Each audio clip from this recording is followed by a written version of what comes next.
Jeyarajah, CBS Sports, has been joining us on Tuesdays at this particular time, and there he is. And thank you very much for your time. There's the playoffs being released. There's the Heisman Trophy finalists. There's a lot more when it comes to the carousel and portal. Shehan, any particular argument you have for somebody that was not included among the 12? And then your thoughts about Arizona State making a soaring run to get where they are after beating Iowa State so badly.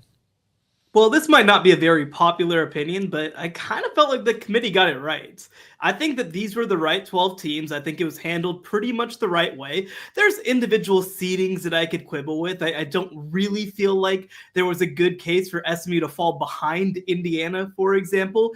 But I think these are the right 12 teams. When you look at the data that the committee uses, when you look at the metric that they uses, when you look at how this system works with obviously the conference championships and the auto buys. So I think overall they got it pretty right. Moving on to Arizona State, I was one person who felt like, okay, without Jordan Tyson at receiver, they might be in trouble heading into this matchup. But clearly I underestimated just how good Cameron Scadabo was going to be in that game. He was unbelievable, 200 all-purpose yards. And this is a player who, in my opinion, should have been a Heisman finalist when it was announced yesterday. Unfortunately, was not. But I think it's just such an incredible job done by Kenny Dillingham to get them up to speed, going from 3-9 to in year one to now winning the Big 12 after being picked last place in year two. Again, it's one of the most impressive turnarounds I've ever seen year over year in college football, and they deserve every bit of having a first round bye in the college football playoff.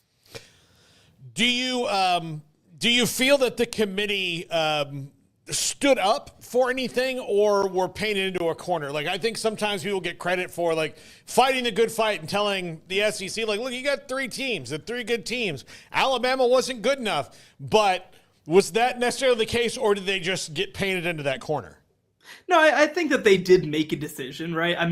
It was going to be a big story how the losers of conference championship games were going to be handled. And ultimately, when you look at the rankings, very few were too negatively impacted. You see Texas moving from number 3 in the rankings to being the top overall at-large team. You look at Penn State, of course, still finishing ahead of Notre Dame, even though they lost against Oregon in the Big Ten title game. So I think that it was the right way to handle it, and I think they chose to do it just like that as well. And look, I said it on social media after. I didn't feel like SMU versus Alabama was a very tough decision.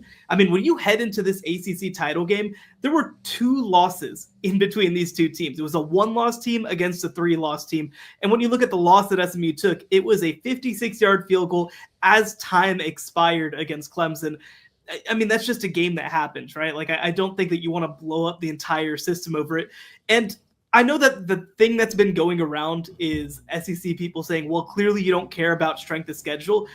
Look at them versus everybody else in the college football playoff and in the rankings. They essentially got a mulligan loss versus every other conference in this league, right? You have Georgia as a 2-loss team in front of multiple 1-loss teams, finishing as the number 2 overall seed. You have Alabama as a 3-loss team, finishing multiple spots ahead of any other, not just 3-loss team, but multiple 2-loss teams as well in the rankings. So I think that this was the right decision. There was just such a big gap between SMU and Alabama in my mind that I think that they just had to do it. Shehan, the coaching carousel rolling on along, and the Big 12 saw Scott Frost return to UCF. West Virginia's job still open right now, although they're flirting with Rich Rodriguez. I know Todd Monken's also a name that's being thrown around quite a bit there, but we know it won't be Andy Kotelnicki. Any thoughts on just the hire of Frost and what West Virginia may potentially do, but also getting back with your ex and the risk and reward of doing that for UCF and potentially also for West Virginia?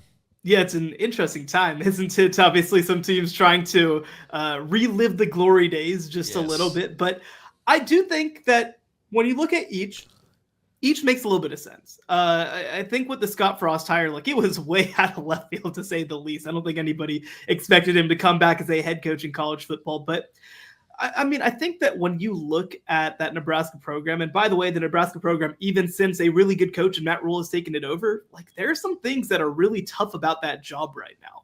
And Scott Frost was so young when he left UCF to go take the Nebraska job.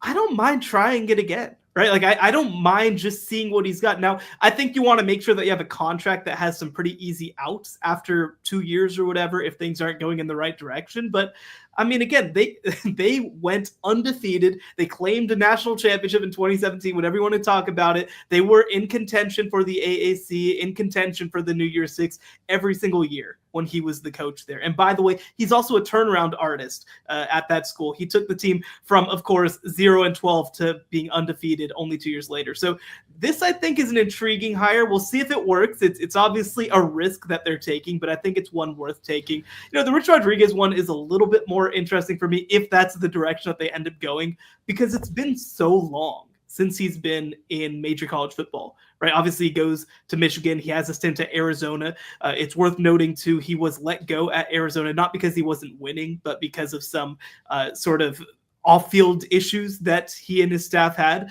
So, I mean, it's certainly an odd one, but I mean, you look at what he's accomplished at Jacksonville State.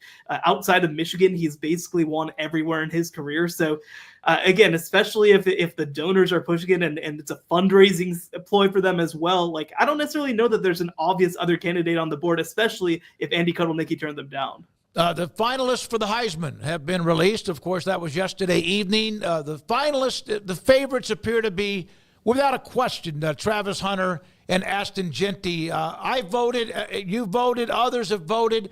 But, Shehan, was there anybody that you thought might be included? Because they can only have so much that goes to New York. Well, there were two guys who I really felt like deserved a little bit more consideration, and that would be Cam Scadabo, who I mentioned off the top, from Arizona State. I mean, he was number 2 in the country in all-purpose offense. He obviously carried Arizona State in a lot of ways from last place in the Big 12 to, of course, winning the Big 12 championship game and making the college football playoff. I felt like his case was really good. He's the first player since Christian McCaffrey to have 1,500 yards rushing and 500 yards receiving in the same season. So, like, a really, really impressive season. And the other guy who I thought maybe deserved a little bit more consideration was Bryson Daly from Army. He co-led the nation along with Ashton Jeanty with 29 touchdowns for this Army offense. He led the best Army rushing offense since 2017, and they go 11-1 and win the AAC in their first year of being there. Now, look, at the same time, right, like, they have another game that they have yet to play, and I think that probably doesn't help matters.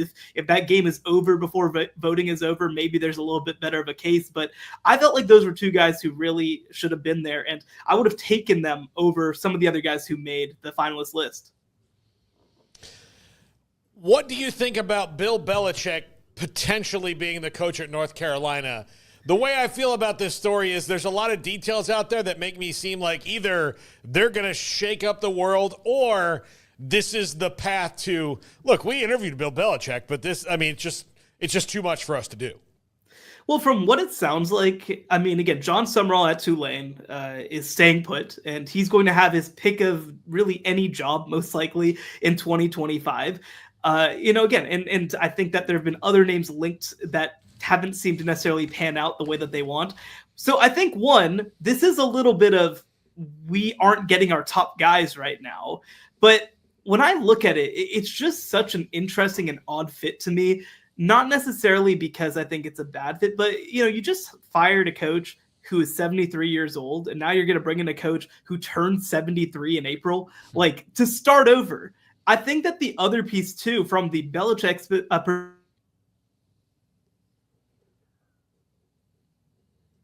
I'm one of the greatest football minds that's ever lived, which is 100% correct, by the way. But then I'll flip it in a year and I'll go and take an NFL job. Well, that's not how college jobs work. Like, you have to do 2, 3, 4 years of development cycling with your roster in order to get it really up to speed. Like, a college job is a 3-year job.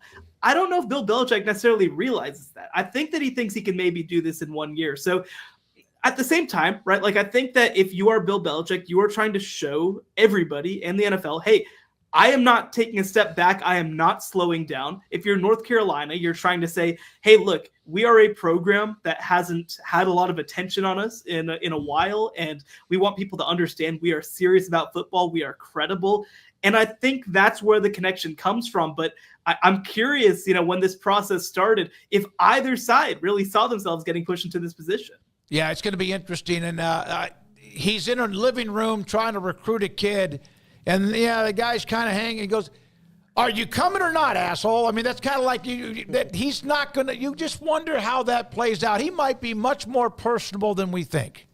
Yeah, it's going to be interesting. And, I mean, again, just the dynamics of interacting with players, I guess, is so different. But one of the things that I feel like people don't think enough about is, like, imagine installing an offense or a defense with a 17-year-old coming from small town North Carolina versus somebody who played for Nick Saban and won a national championship who's 29 now. Like, it's a completely different dynamic of just how you have to coach these guys, how you have to manage these guys. Imagine if every single player on the New England Patriots was a free agent after this season and you had to convince them to come back. That's what college programs are dealing with right now. So there are just so many dynamics. And look, maybe he's up for that. Maybe he's excited by that challenge. But I'll tell you what, if I had an NFL background, I don't know that this would be the first move that I'd make right now. Look, I will disagree with Smokey. I think that Bill Belichick recently has shown a strong ability to talk to college-age people. Oh, my God. I mean, he's related. Well, he can also just walk from the football offices to her dorm room, right? Well, hey, look, here's the deal. What he talked her into is a lot harder than getting somebody to come play football for you. Well, I don't know though. I mean, he did have some advantages from an NIL perspective, I'd imagine, in that interaction, and you don't know how that's going to translate when you gotta find 105. Absolutely, that's true. That's true. From the oldest coach, Mac Brown, to what will be still the oldest coach in college football, if it works out with Bill Belichick. That's also an interesting note about the possibility of him taking over. Shehan, thank you, man. It's a crazy time. We're going to get into the transfer portal a little bit more, which is an everyday deal right now. We're about to hear from Dan Hampton, who's going into the Hall of Fame as Vegas has their big banquet and dinner tonight. Thank you so much for your time. Shehan Jeyarajah, CBS Sports, with us on 365 Sports.